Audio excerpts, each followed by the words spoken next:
지난 7월 대한민국을 뒤흔든 산부인과 의사 시신 유기 사건. 피해자의 사인은 충격적이었습니다. 그들의 문자 메시지에 언급된 우유주사.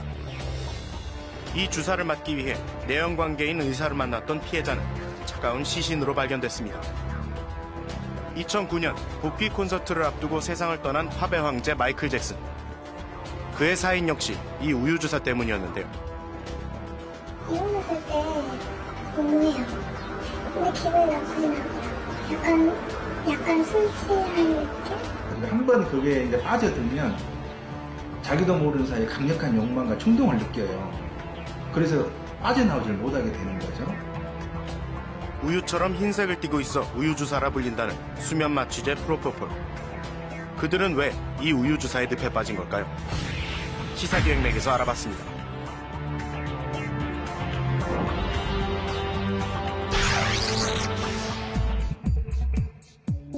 강남의 한 유명 산부인과 병원. 진료 시간이 끝난 늦은 밤, 한 여성이 병원을 찾습니다. 그리고 잠시 뒤 병원 안으로 들어가는 한 남성. 바로 이 산부인과의 의사인 김모 씨입니다. 3시간 뒤 김모 씨는 여성을 휠체어에 태워 병원을 나옵니다. 여성은 이미 사망한 뒤였습니다. 병원 안에선 무슨 일이 있었던 걸까? 사건을 담당했던 형사를 직접 만나 들어보기로 했습니다.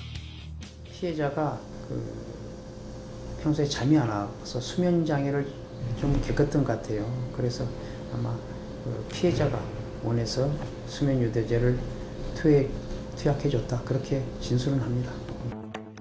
사건 당일 두 사람이 주고받은 문자 메시지. 내연관계였던 두 사람은 이날 우유주사를 맞기로 약속을 하는데요. 수면 마취제인 프로포폴을 이들은 우유주사라고 불렀습니다. 그런데 이날 김 씨는 피해자에게 수면 마취제인 미다졸람을 포함해 모두 13가지의 약물을 섞어 투여했습니다. 그리고 두 사람은 성관계를 가졌습니다.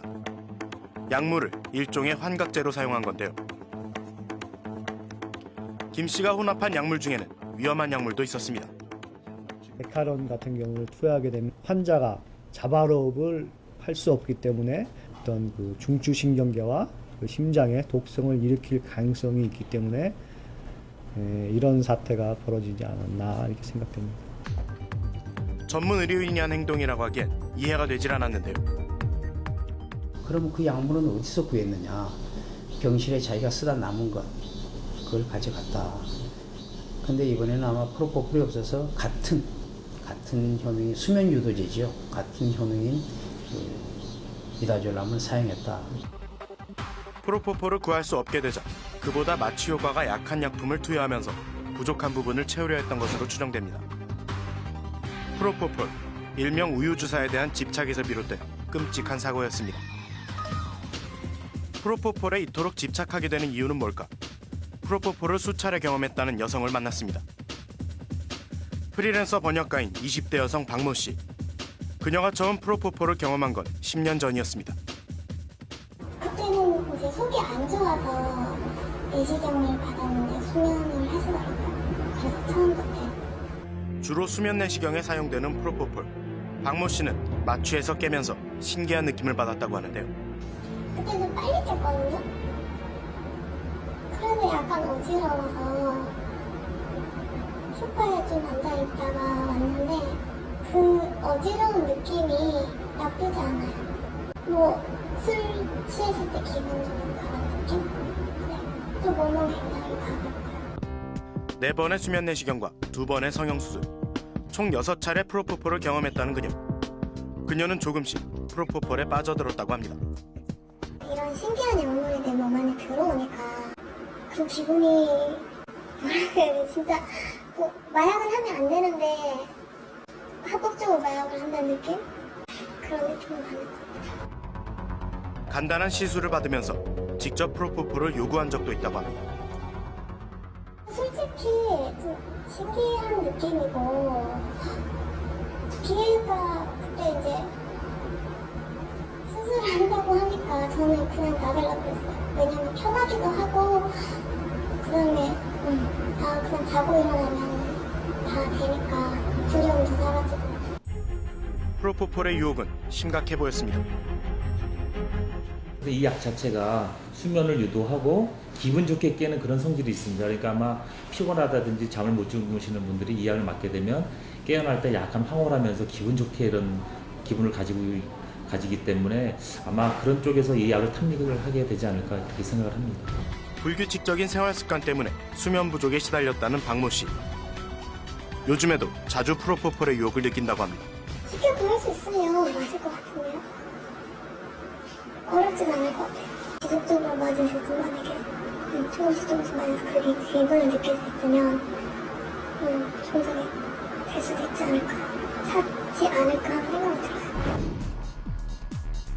치료용 향정신성 의약품이 오남용되는 사례는 여기에서 그치지 않습니다.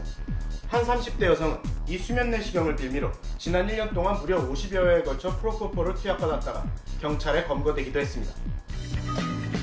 사건이 일어났던 광주광역시를 직접 찾아가 봤습니다. 지역 의사회가 발칵 뒤집힐 만큼 큰 사건이었다고 하는데요. 홍경표 원장은 아직도 그날 일을 생생히 기억합니다. 소화장애가 있다고 해서 내시경을 해달라고 했는데요. 수면 내시경, 프로포폴을 사용해서 수면 내시경을 해달라고 했었죠. 왔을 때 당시에 약간 약에 취한 듯한 그런 상태였던 걸로 기억을 해요. 프로포폴을 사용할 수가 없다고 하니까 다른 병원으로 가겠다. 홍경표 원장은 수면 내시경을 할 때 프로포폴이 아닌 다른 마취제를 사용하고 있었습니다. 환자가 체질에 따라서 호흡이 정지해서 사망하는 사례가 몇 건 있었거든요. 그래서 좀 위험한 약에 속하기 때문에 가급적 사용을 않고 있었죠. 간혹 프로포폴이 환각제로 오용된다는 얘기를 들었던 터라 홍 원장은 다른 병원에도 전화를 걸어 확인에 나섰습니다. 마침 이제 다른 병원에서 프로포폴을 사용하고 내시경을 했던 기록이 있다는 연락이 왔어요. 그래서 혹시 그 환자가 오면 주의하라. 수면 내시경을 하는데 프로포폴을 사용하면 안 된다는 그런 제보가 들어왔죠.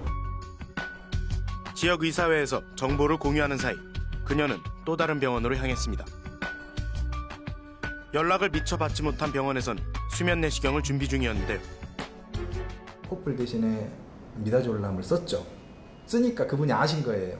왜냐하면 포폴은 색깔이 우윳빛이고 미다졸람은 무색이에요. 그래서 딱 미다졸람을 드리니까 그분이 선생님 이거 말고 우윳빛 주세요 그러시는 거예요.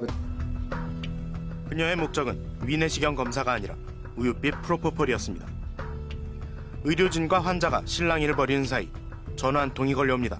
그분이 지금 아침부터 시작해서 저 밑에 병원에서부터 시작해서 올라온다는 거예요. 그 포폴로 수면 내시경을 계속 병원마다 하면서 올라온다는 거예요.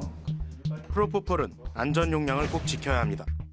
성인의 경우 4에서 6cc가 안전한 수준이라고 하는데요. 그 안전 용량이 굉장히 좁아요. 그래서 순간적으로 호흡 곤란에 빠지고요. 그다음에 갑자기 저희가 빠져 쇼크 상태에 빠지거든요. 그래서 마지막 계속 가면 갈수록 위험해지겠죠. 이제 어쩌면 목숨을 잃을 수도 있는 위험한 상황이었습니다. 수면 내시경은 제가 봐서는 절대 안 된다. 이렇게 말씀드렸더니 지금도 생생한 게 이 아저씨 참 이상한 아저씨네. 하면 되지 왜 안 해줘 하고 가시더라고요. 이날 총 6군데의 병원을 돌며 수면 내시경을 받았습니다. 의사회 차원에서는 그녀를 조심하라는 문자까지 공유했는데요.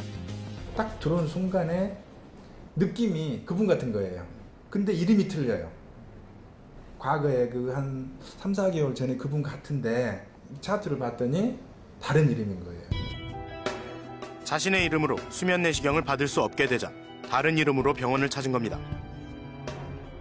수소문 끝에 그녀의 연락처를 알아낼 수 있었는데요. 여보세요? 네. 아, 예. 핸드폰이죠? 아닌데요? 아니에요? 010번 아닌가요? 맞는데요. 예. 바뀌었어요. 아, 전화번호가 바뀌었나요? 네, 오래됐는데요. 아, 얼마나 됐어요? 전화번호 바뀐 지? 한 1년 됐는데.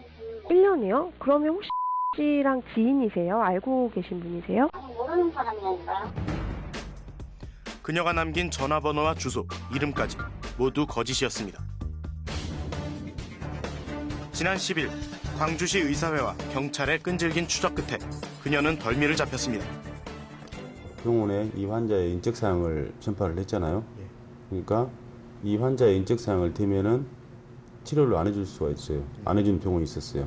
그러니까 자기 사촌 여동생 이름을 대고 그 사람인 척하고 또 내시경을 받고 그랬거든요. 경찰 조사를 통해 밝혀진 그녀의 행적은 충격적이었습니다. 1년 동안 51개의 병원을 돌며 58차례나 수면 내시경을 받았습니다. 오직 프로포폴을 투여받기 위해서였습니다. 후에 많게는 6번까지 투약을 했더라고요. 갖고 어떻게 이러게 했냐 물어보니까 프로포폴을 맞고 수면 상태에서 이제 마취에 깨어날 거 아닙니까? 그때 좀 몽롱하거든요. 자기 의지와 상관없이 의식이 있어서 한 게 아니고 약에 취해가지고 몽롱한 상태에서 또 가고 그랬더라고요. 그녀는 현재 검찰 조사를 받고 있는데요. 그녀의 심리 상태는 어떨까? 자기도 깨고 나서 집에 가면 후회를 많이 한다고 그러더라고요. 내가 왜 이렇게 살았을까 하면서 후회를 많이 했다고 하더라고요. 어떻게 하루에 6번이나 수면 내시경을 받을 수 있었을까? 중독의 위험성이 있는 환자를 사전에 파악할 수는 없는 걸까요? 그죠. 그 사람이 다른 병원에서 무조건 알 수 없는 거 있잖아요. 안 좋아서 와서 검사를 받는 경우에 필요 없는데 검사를 해줄 수가 없잖아요. 데이터 같은 게 공유는 안 되나 봐요? 다른 병원도 사정은 마찬가지입니다. 먹는 약 같은 경우는 써요.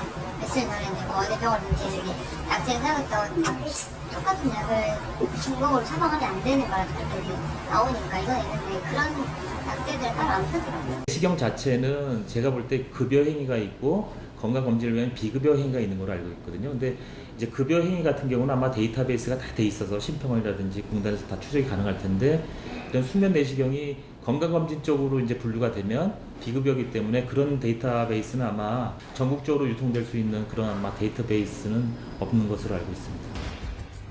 프로포폴의 관리 체계 또한 문제입니다. 2009년 마이클 잭슨이 프로포폴 과다 투약으로 사망하면서 지난해 2월 프로포폴은 향정신성 의약품으로 분류됐는데요. 향정신성 의약품은 어떻게 관리되고 있을까? 한 대학병원을 찾았습니다. 프로포폴을 비롯한 향정신성 의약품은 잠금 장치가 있는 곳에 보관하게 돼 있습니다. 사용하고 남은 프로포폴은 더욱 철저하게 관리하고 있습니다.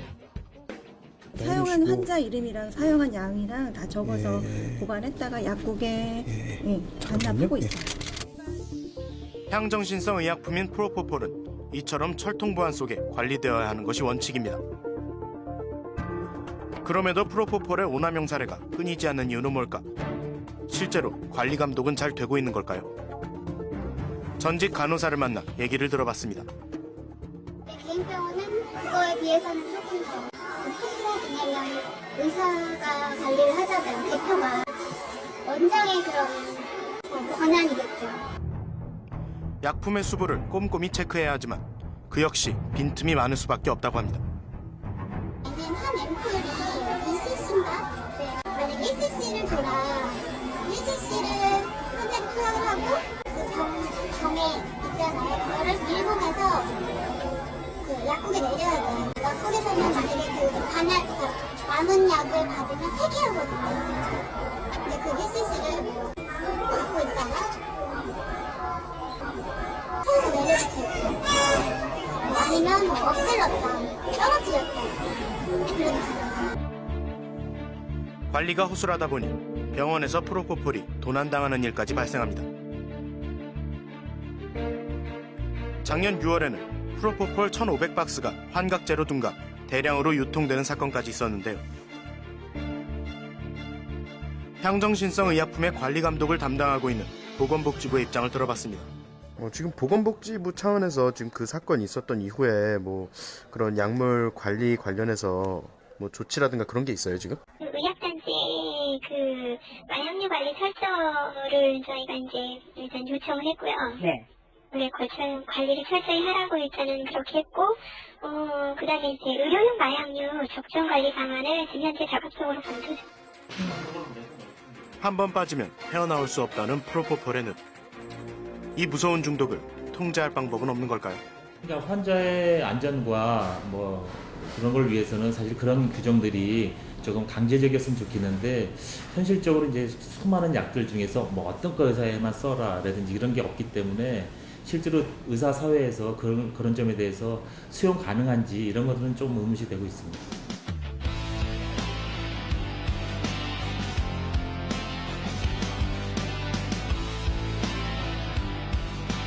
오직 의료 목적으로만 사용되어야 하는 약물.